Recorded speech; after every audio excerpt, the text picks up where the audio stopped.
इस वीडियो में हम H P T G T non medical chemistry section के क्वेश्चंस को सॉल्व करने वाले हैं। तो फर्स्ट क्वेश्चन बोलता है कि विच of the following is not a colligative property. अब कॉलिगेटिव प्रॉपर्टी के बारे में आपको पता होना चाहिए कि कॉलिगेटिव प्रॉपर्टी में हमारे पास 4 प्रॉपर्टीज़ आती है। First one of the property is T B, that is elevation in boiling point. T F is the depression in freezing point. Delta K B एक कैरेक्टरिस्टिक प्रॉपर्टी आती है हमारे पास, तो this is not a colligative property, तो option number C is correct. और जो fourth property आती है वो हमारी ऑस्मोटिक प्रेशर लेते हैं हम यहाँ पे। Question number 122, the mass of an atom of carbon is, ये हमको पता है 1.99 इंटू 10⁻⁻23 ग्राम्स। अगर आप फॉर्मूला देखना चाहो तो mass of one carbon atom equal to क्या फॉर्मूला चलता है हमारे पास, मोलर मास किसका, कार्बन का, upon Na is the Avogadro number. तो यहाँ पे मोलर मास कितना है कार्बन का 12, Avogadro number 6.022 into 10⁻23।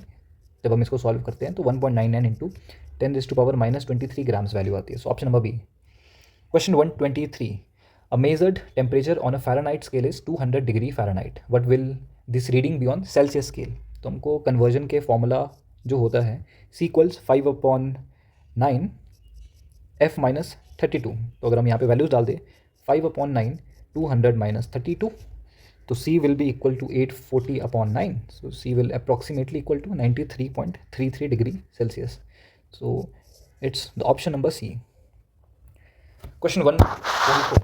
According to Aufbau principle, a new electron enter the orbital when n plus l is minimum. Option number A, इसी को हम Bohr बरी रूल के नाम से भी जाना जाता है ये। और इसके अकॉर्डिंग जो इलेक्ट्रॉन होता है, so the electron will enter where n plus L की वैल्यू क्या होगी, मिनिमम होगी, मैक्सिमम नहीं होनी चाहिए। Question 125, a primary alkyl halide would prefer to go, option number B, SN2 reaction. Question 126, which of the following electronic configuration of an atom has the lowest ionisation enthalpy. अब सबको पता होना चाहिए ionization enthalpy क्या होती है। Ionisation enthalpy is the energy required to remove electron, most loosely bound electron. जैसे अगर मेरे पास ये चीज़ भरी पड़ी है, तो अगर यहाँ पे ये सिंगल इलेक्ट्रॉन है तो ये क्या है, लूज इलेक्ट्रॉन है। तो जो एनर्जी लगेगी इस इलेक्ट्रॉन को यहाँ से बाहर निकालने में, उसको बोलेंगे आयोनाइजेशन इंथैल्पी। अब यहाँ देखिए 1s2 2s2 2p3, यहाँ पे p ऑर्बिटल जो है हाफ फिल्ड है। अगर यहाँ देखें, यहाँ पे 1s2 2s2 2p6 fully filled है, 2p5 फुल्ली तो नहीं है बट 6 की कन्फिग्रेशन को क्या करने वाला है, अटेन करने वाला है।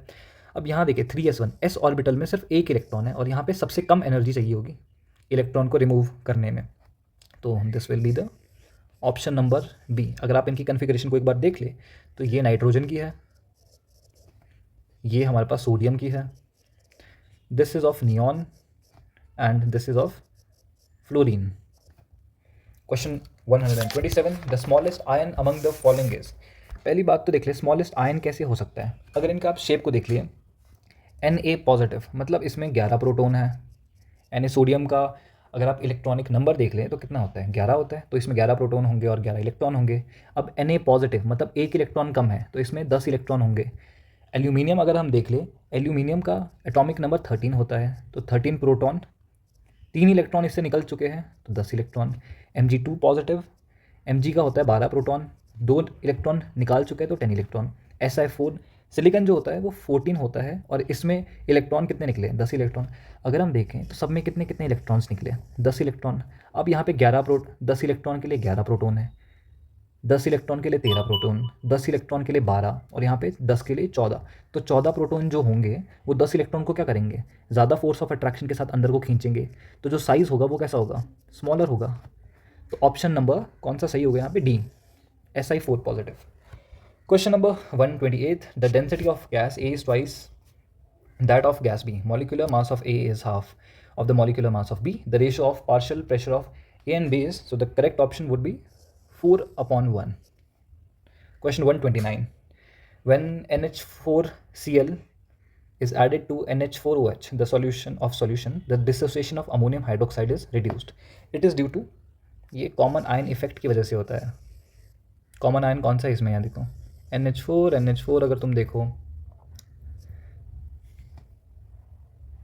क्वेश्चन नंबर 130 पे अगर हम चलें, the amount of electricity required to produce 1 mole of copper from CuSO4 solution.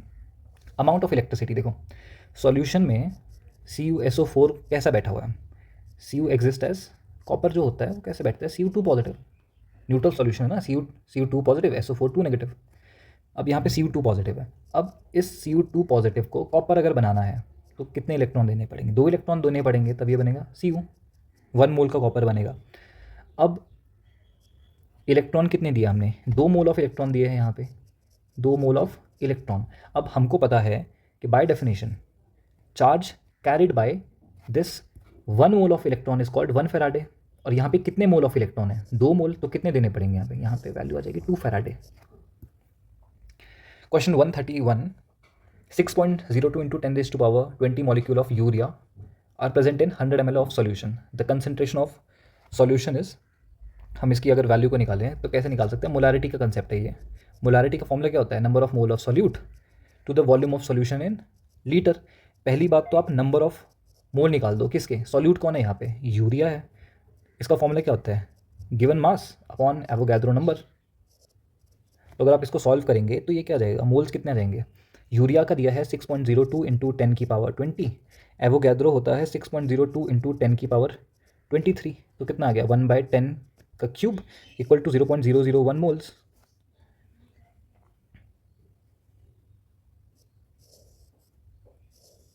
और volume of solution in litre जो था 100 ml को आप कैसे लिखोगे, 100 ml होगा, कैसे कैसे आप कर सकते हो 100 ml को, 100/1000 equal to 0.1 litre.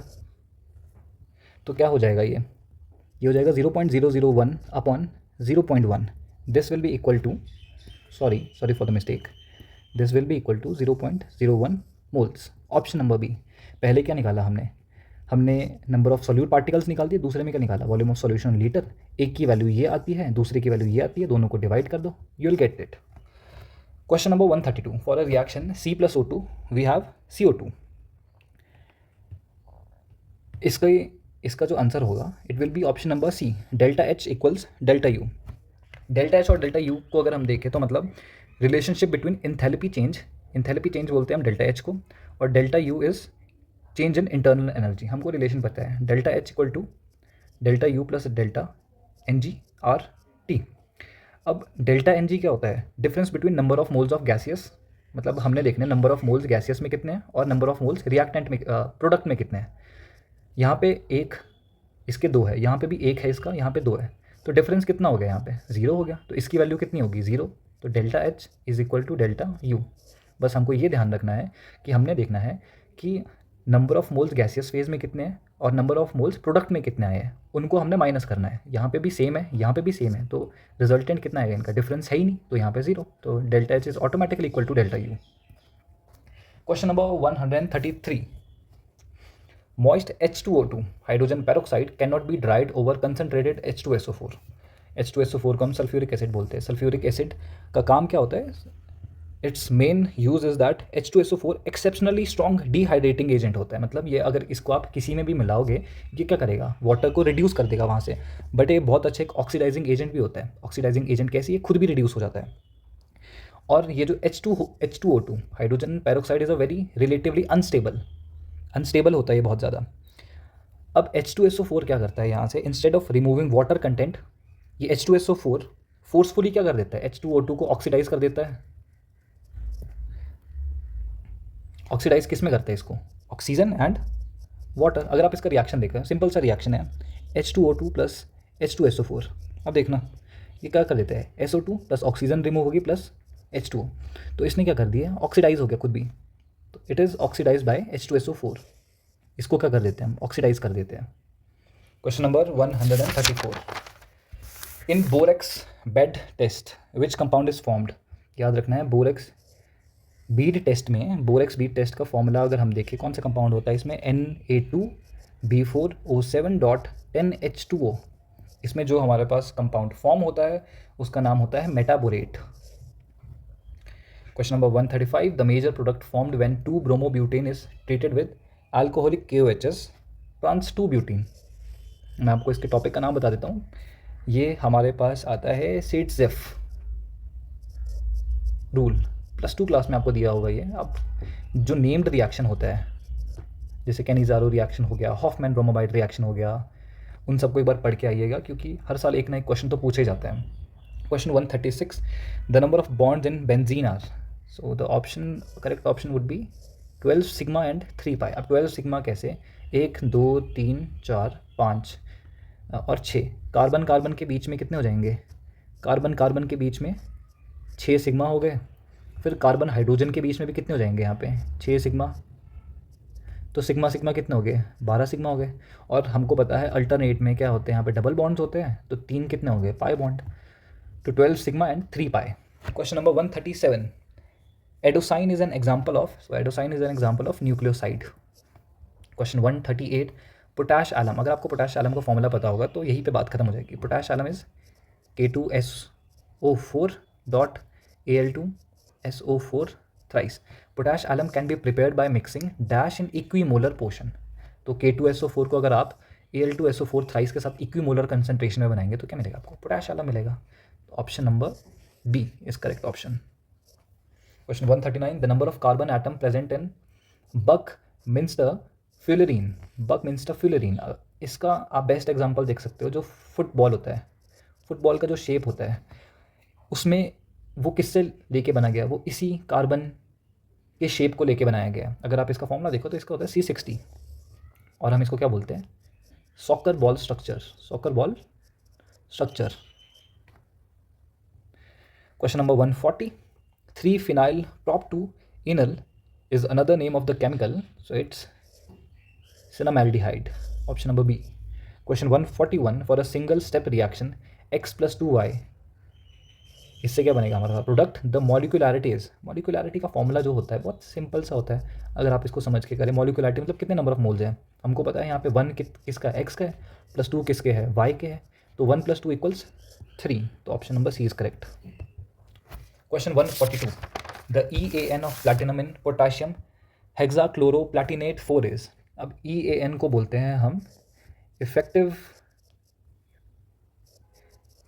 Atomic number. अब अगर आप इसको नेम्ड रिएक्शन को अगर आप इसका फॉर्मूला लिख पाओ तो ये हो जाएगा K2PtCl6 और इसकी जो ऑक्सीडेशन स्टेट है वो कितनी है, 4 है हमारे पास. तो EAN कैसे निकलता है, अगर आप इसका फॉर्मूला सीखो, Z minus oxidation state plus 2 into coordination number. तो 2 माइनस ऑक्सीडेशन स्टेट कितनी है यहाँ पे हमारे पास, +4 है, सॉरी Z. एटॉमिक नंबर हमको प्लैटिनम का पता होना चाहिए. प्लैटिनम का एटॉमिक नंबर कितना होता है, 78. तो अगर हम वैल्यू डाल दें तो this will B 78 minus 4 plus 2 into. अब कोऑर्डिनेशन नंबर यहाँ पे 6 है. अब देखो कोऑर्डिनेशन नंबर मतलब प्लैटिनम के साथ कितने क्लोरीन जुड़े हुए हैं, 1 2 3 4 5 6 ऐसे क्लोरीन जुड़े हुए हैं. Coordination number is all about कि एक कंपाउंड के साथ दूसरा एलिमेंट कितना जुड़ा हुआ है. तो यहाँ पे 6 हो गया. अगर आप इसको सॉल्व करोगे तो that gives the answer 86. Option number A. Question 143, 2,4 dimethyl 3-pentanol is a secondary alcohol. Moving on to question number 144, the following compound is used as. हमको ये शेप देख रखी है, ये शेप किसकी है, ये है एस्पिरिन की. और एस्पिरिन क्या होता है, एक एनल्जेसिक होता है. एनल्जेसिक को आप और क्या बोलते हो, पेन रिलीवर. अगर आपके सर में दर्द हो रही हो तो आप क्या लेते हो, एनल्जेसिक लेते हो. अगर आपके पेट में दर्द हो रही है तभी आप एनल्जेसिक लेते हो. और इसका दूसरा नाम जो होता है उसका होता है antipyretic. Antipyretic means fever reducer. Moving on to question number 145, the reaction of sodium is highly exothermic in water. The rate of reaction is lowered by making an amalgam. हम क्या करते हैं, सोडियम जो होता है उसको ब्लेंड कर देते हैं किसके साथ, मरकरी के साथ, to form NaHD. Sodium amalgam बना लेते हैं. तो इसकी वजह से रिएक्शन क्या होता है, हाईली रिएक्टिव नहीं होता है और एक्सोथर्मिक भी नहीं हो पाता है. Question 146, the reaction between RNH2 plus CH-Cl3 plus KOH is known as carbylamine reaction. ये भी आपका +2 में आता है. देखो अगर आप +2 को ध्यान से पढ़ोगे तो वहीं पे कपलिंग रिएक्शन मिल जाएगा. हॉफमैन ब्रोमोबाइड हमने इसके बारे में पहले भी बात की थी. स्मिथ्स रिएक्शन भी आपको वहाँ मिल जाएगा. Question 147, Schiff reagent give pink colour with. So the answer would be, correct option is option number C, acetaldehyde. Question number 148, which one is used as an air purifier in spacecraft. तो इसका नाम होता है potassium super oxide. इसी को हम submarines में भी यूज़ करते हैं, क्योंकि सबमरीन्स में भी क्या होता है, ऑक्सीजन सप्लाई आप बाहर से कर नहीं सकते हो, प्योरीफिकेशन होती नहीं है, तो वहाँ पे भी पोटाशियम सुपर ऑक्साइड को यूज़ किया जाता है। The formula is KO2 149 in which of the following molecules is hydrogen bridge bond present, so it is present in diborane. Diborane का अगर हम फॉर्मूला देखें तो डाइबोरेन इज B2H6। अब देखो क्वेश्चन पूछ रहे कि हाइड्रोजन ब्रिज बॉन्ड कैसे बनता है इसमें, अगर बी यहाँ रख ले हम, एक हाइड्रोजन यहाँ एक हाइड्रोजन यहाँ, तो एक ब्रिज टाइप स्ट्रक्चर हमारे पास बन गया। तो यहाँ पे क्या होगा, एक हाइड्रोजन इधर, एक यहाँ और एक यहाँ, तो B2 and H6, तो यहाँ पे इसकी वजह से क्या आ रहा है, ब्रिज टाइप स्ट्रक्चर हमारा बॉन्ड हमारे पास प्रेजेंट हो रहा है। तो option number C is correct. And the last question is question number 115। The reaction is, so the reaction is substitution reaction. अगर आप इसमें देखें सब्स्टिट्यूशन में क्या देखो, CH3 थ्राइस, ये तो यहीं आ गया, कार्बन यहीं पे है, यहाँ पे Br आ गया किसकी जगह पे, Br हाइड्रोजन ने क्या किया, Br को रिप्लेस कर दिया, मतलब OH ने क्या कर दिया, Br को रिप्लेस कर दिया। अगर आप इसमें देखें तो हम क्या लिखेंगे, OH रिप्लेसेस Br, कुछ नहीं किया गया, reaction same as it is है, बस एक चीज़ ने दूसरी चीज़ को क्या कर दिया है, सब्स्टिट्यूट कर दिया है, इसी का नाम होता है सब्स्टिट्यूशन रिएक्शन। अगर यहाँ पे एक चीज़ गायब हो जाती तो उसका नाम होता है एलिमिनेशन। तो that's it for the HPTGT non medical exam. अगर आपको कोई क्वायरी हो, अगर आपको कोई क्वेश्चन समझ नहीं आया हो, और अगर इन केस मैंने कोई क्वेश्चन गलत पोस्ट कर दिया हो, उसका आंसर गलत पोस्ट कर दिया हो, तो please do let me know in the comment section. और अगर आपको ऐसी वीडियोस पसंद आए तो do tell me. Thank you for watching.